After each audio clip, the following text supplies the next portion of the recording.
Hi friends, இன்றைக்கும் Deepavali special ஓலை பகோடா தாங்க செய்ய போகிறோம். ஈஸியாக செஞ்சிடலாம், நல்லா மொறு மொறுன்னு டேஸ்ட்டாக இருக்கும். எப்படி செய்யலான்னு பார்க்கலாம். அரை கப் பொட்டுக்கடலையை பவுடராக அரைச்சி எடுத்துகிட்டு வந்துடலாம். ஒரு பாத்திரத்தில் 1 கப் அரிசி மாவு, அரை கப் கடலை மாவு, நம்ம அரைச்ச பொட்டுக்கடலை மாவுலேருந்து 1/4 கப் எடுத்துக்கலாம். இப்போ இந்த மாவு மூணுதையுமே ஒரு ஜல்லடையில் சேர்த்துட்டு நல்லா சளிச்சு எடுத்துக்க போகிறோம்.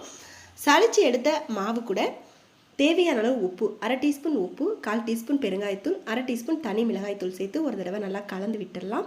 அதுக்கு பிறகு சூடான எண்ணெய் 2 டேபிள் ஸ்பூன் சேர்த்து நல்லா கலந்து விட்டுட்டு எண்ணெய் ஒன்று போல் சேர்ந்து மாவில் பிசைஞ்ச பிறகு கொஞ்சம் கொஞ்சமாக தண்ணி சேர்த்து மாவை சாஃப்டாக முறுக்கு மாவு பதத்துக்கு பிசைஞ்சு எடுத்து வச்சிடலாம்.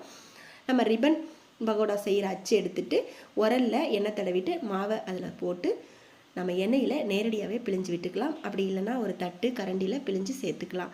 நல்லா மொறு மொறுன்னு வெந்த பிறகு எண்ணெயிலேருந்து எடுத்துக்கணும். இதே போல் எல்லா பகோடாவையும் செஞ்சுட்டு கொஞ்சமாக மட்டும் கருவேப்பிலையை பொரித்து சேர்த்துக்க வேண்டியதான். நல்லாயிருக்கும்.